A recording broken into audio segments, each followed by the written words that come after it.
When Joe Rogan started hinting that powerful people in entertainment were quietly aligning with political power to protect their own, a lot of names came up, but one name kept floating just beneath the surface: Jay-Z. That's where Jay-Z's former close friend DeHaven comes in. DeHaven says what people don't understand is that Jay-Z didn't just rise through music and business. He survived because he learned how to play both sides of power early. According to him, Jay-Z's inner circle included people who weren't just executives or lawyers, but fixers. People who knew the federal system inside and out.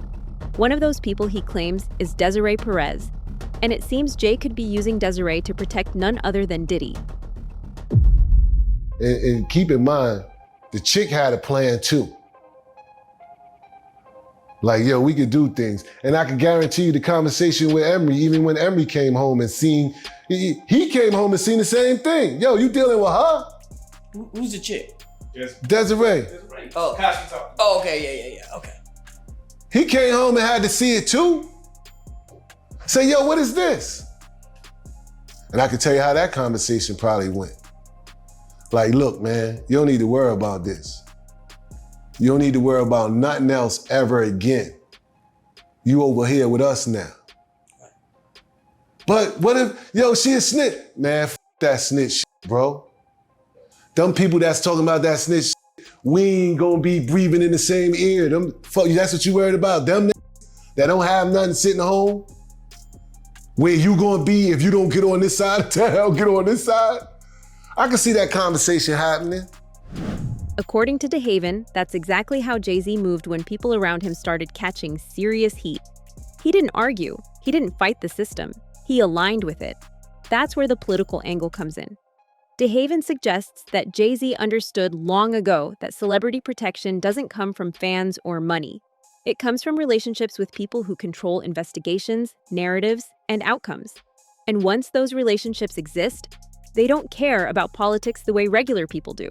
Left, right, MAGA, Democrat, it doesn't matter. Power works with power. Bro, this is what I'm sitting here telling you. This is what will drive you insane. Trying to figure out what. Right. Is it just this? Right. Because this is all I know. Because if it ain't that, is that? Is it the snitch? Is it your informant friend? Did they come to you? Did they get you? When did they get you? Right. Is that what you hiding? Is that what it is? Because this don't make no sense. What hurt DeHaven most was what happened after he fought his own case and won. He came home expecting at least a conversation. Instead, Jay-Z cut him off completely. No explanation, no loyalty, just silence. To DeHaven, that silence said everything. He believes Jay-Z couldn't afford to talk to him, couldn't afford loose ends. Once you're operating at a level where federal connections and political protection are involved, even old friends become liabilities. So when people ask why Jay-Z never seems to be touched while people around him collapse, DeHaven's answer is simple.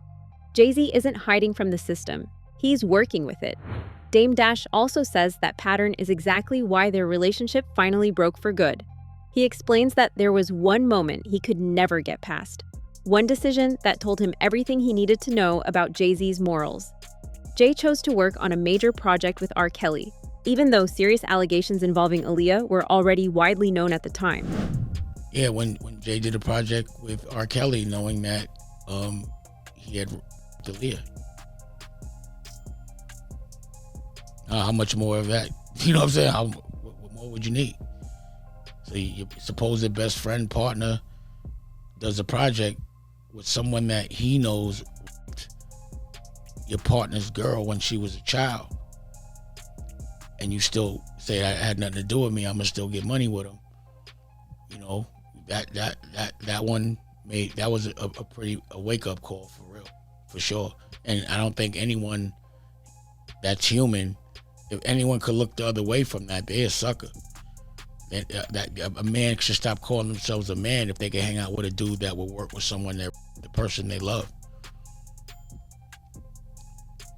And yeah, I was told by Aaliyah, do not shake, ruffle no feathers, because it's going to bring more awareness to it, and she wanted to move on. So she said, yo, you could be around, but I wouldn't be around the projects, but that record they did together, you know, you could be in the video actually be in the video because I wasn't gonna go. She told me to go be in the video. She said, just don't be in no scenes or take no pictures with him. And I did that. I respected that. Man, that must have been really, really hard for you. I can't even imagine how tough something like that would be. Well, you know, it wasn't like I was crying about it, and it just made me look at someone that a different way. And I knew that there wasn't too much more of a future moving forward. You know, I just realized that again, our moral fabric was different. What shocked Dame even more was how long people continued to look the other way. He says it always seems like everyone suddenly finds their conscience only after someone gets arrested or publicly exposed. Before that, they stay quiet. They still show up. They still do business until it's no longer fashionable. And after 30, it's like almost like the devil comes and says, I'm gonna give you 30 years to do what you want, but then it turns out bad. So I was surprised it took so long for something to happen, just based on what I was hearing. I was surprised it took so long for people. Like, it was crazy to me that the only time people say they're not fucking with somebody is when they get busted. But if they know it, they still fucking with them. They just don't fuck with them when it's not in style anymore. So that was more my thing. I was like, y'all know what this, you know, when people were still fucking with it. And I was just like, you know, I felt sorry for humans overall, because it was like, where's the humanity? You know, where's the like personal respect for yourself and morals? Like, you just do what everybody does, and it's still like that. So, like, again, you know, with most of the people that are jammed up right now, people knew it. They just didn't say nothing until everybody else did. See, that's where I get somewhat ostracized, because I say things and call people out before it's fashionable. I call it out as soon as I see it. So you gotta remember, pause, I was beefing with the Weinstein, and damn near everybody else that I don't with. It turns out that there was a reason for it that was justified. It's just everybody else was scared to say something. Man, that's crazy, man. You know, when you're a futuristic thinker, you can see good things that are gonna happen, and you can see bad things that are gonna happen. It's just using logic. 1 + 1 = 2. You know, illegal stuff for a certain amount of time equals at some point you're gonna get jammed up. You know, it's just, sometimes it bugs me out how long it be taking. But there's a lot of things that are going on in this world today that I'm like, I can't believe it hasn't, you know, when are these motherfuckers gonna get their skirt pulled, pause, you know what I mean? Like, when are people gonna be able to see the real logic behind the evil that everyone worships? Is unconsciously worshiping someone that's evil devil worship? I think it is, whether you're conscious of it or not. The devil's never gonna tell you they're the devil. They're gonna come and make you think they're God, and then you're gonna worship them. That's why I'm really particular about the way I move on holidays, because I don't know really what the fucking holiday means. For Dame, all of this ties back to how he was raised. Harlem taught him that character matters more than money, that you don't compromise your integrity just to stay connected, and that knowing when to walk away is just as important as knowing how to win. That's why he walked away from Jay-Z. Some people believe Jay-Z may be standing in front of Diddy right now because he knows how close the spotlight is getting, not just on Diddy, but on anyone connected to him. And according to Jaguar Wright, that fear isn't random. She says Jay-Z knows exactly how this movie ends, because he's been part of the same world. Jaguar claims her perspective comes from first-hand experience. In the early 2000s, she worked closely around Jay-Z's circle as a backup singer. She says what she saw behind the scenes didn't match the public image at all, and in her words, the difference between Jay-Z and Diddy wasn't character. It was timing. Sean Carter is just as bad as the diddler. And I know that for a fact. I got the scars to prove it.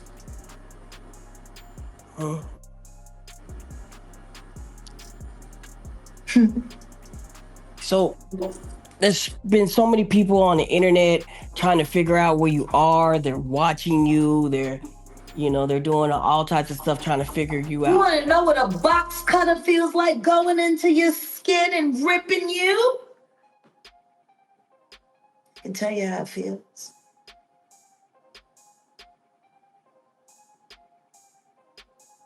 Y'all ain't seen yet. That Cassie that's nothing. So are you trying to say like Jay-Z put hands on you? I'm saying Sean Carter remembers everything he did to me and he's got it on tape.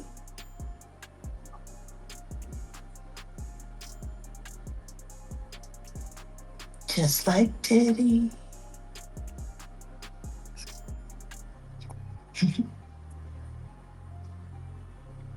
And they're gonna be crazy. It's gonna be the women that give them in the end.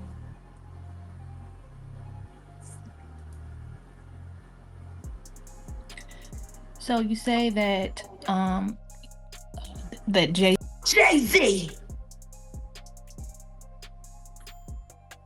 And I think it's time for him to start speaking up about his very good friend. She believes Jay-Z is trying to control how close his name gets to the fallout. Not because of loyalty, but because proximity is dangerous when the walls start closing in. From there, Jaguar expands the picture.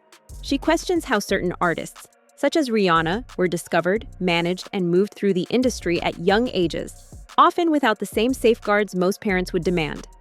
What would it take for Jay-Z to go down like Diddy did? I don't know. But I got an idea that Evan Rogers is gonna help me figure that out.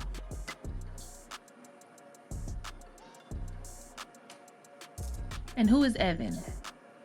Evan was the producer who only seemed to work on teeny bopper projects, who discovered Rihanna at 3 a.m. in the morning in a hotel room on the island where she comes from, with no parental supervision.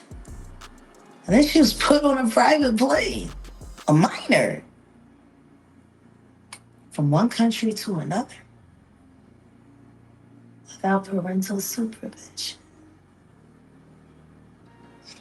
And she ended up in a boardroom with Mr. Carter, without parental supervision. Y'all got young children. Would you just let your daughter leave and go to a whole other country with some money you don't know? Absolutely not. Doing talent shows at 3 a.m. So you're saying that the rumors are true. There are rumors circulating that Rihanna was actually tracked here.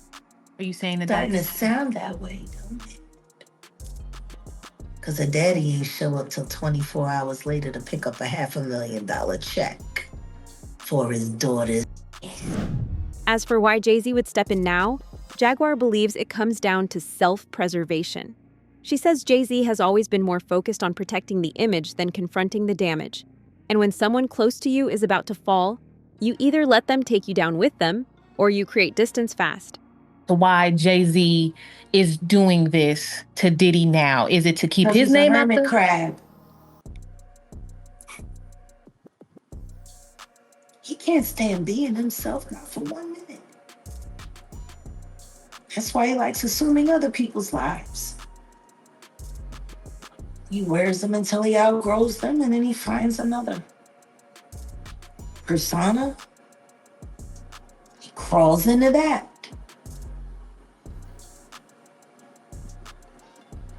I wish somebody would just take him back to Marcy for a visit and drop him off. That would be an interesting homecoming and homegoing. He's the shame of Brooklyn. In her eyes, Jay-Z isn't defending Diddy out of friendship. He's defending the system they both benefited from. Because once one pillar collapses, people start looking at the others. But what really caught people off guard was Jaguar Wright's take on the whole situation. In her view, Diddy isn't the mastermind everyone is pointing at. She believes he may actually be a pawn, someone being used by people with much bigger power and much bigger motives. She talks about how people who spent time around him used to describe the same strange energy. They'd walk into his house, and instead of a normal welcome, he'd ask them, "How does it feel? You made it." Just being near him was treated like a moment you were supposed to be grateful for. But then there were the things he said about himself. Jaguar points out that he didn't just see himself as successful. He spoke as if he were on a higher level altogether. By just being around him. But then again, when you listen to some of the way that he was referring to himself, like talking about he can only compare himself to the Son of God, and oh, it's been so long. So I forgot how to get to my tone, and I've been rapping so long and listening to myself that I forgot how to be myself. And it's like watching, I don't want y'all sitting here looking like watching Jesus walk on water. Learning how to walk on water, like. Yeah, no. Even the fact that he told everyone, y'all are rock stars, y'all are hot. I'm the level of hot. So he's saying, don't ever think you're bigger than me when I'm in the room. I'm like, just that thought process is. No, just not even that. He was like, y'all hot and I'm lukewarm. Y'all not don't think I'm gonna sit here and let y'all be hot while I'm lukewarm. That's what he said. So basically what he was saying is y'all not doing enough to turn me up. Don't think that I'm gonna let y'all look good and y'all don't work harder at making me look good. But he's referring to himself as God? As the Son of God? Like, I don't know what people want to believe. I don't know why people want to believe what they believe. It's wild to me. It's just kind of crazy to me. They did what they needed to do in this documentary. The whole objective of this documentary was to blame it all on Diddy. The devil made me do it. Blame it all on Diddy. And the rest of the industry is nothing like this. Like when Curtis Jackson sat there in his interview with Robin and sat there and said, I did this because I don't want people thinking that the hip hop community is okay with this kind of behavior. I don't want them thinking that, we're just going to be silent while all of this is going on. Like, we're okay with this kind of behavior. And my thing is, That's where her frustration really shows. If this behavior was so unacceptable, why did so many people know about it for years? Why did it only become a problem once cameras were rolling and lawsuits appeared? Then Jaguar brings up something most people skipped over entirely: the symbols. She noticed the pyramid imagery, the same hand signs, the same visuals that keep popping up across powerful music circles. She found it strange that the same symbols showed up not just on artists, but even on people covering the story outside the courthouse. To her, that's where the bigger picture starts to form. You want to know the one thing that I'm finding also very interesting that nobody's paying attention to? The presence of that pyramid. That the same thing that the Rock Nation likes to put up, the same hand symbol that the sororities and the fraternities like to use. I'm not going to emulate it because you know exactly what it looks like. Yep. The pyramid sign that Diddy was wearing that around his neck. You want to know what I found funny? That there were a bunch of YouTubers that were at that courthouse that were wearing that same, it was a much smaller version, but that same symbol. Yeah. I think, and that's the part of this story that makes it possible for people, I think, to graze over the reality of all that's going on. If you just look at it from the salacious celebrity stuff, from pop culture media, so-called this new media, and I'm really not liking that term, this new media, because what it really sounds like is the name of a gang.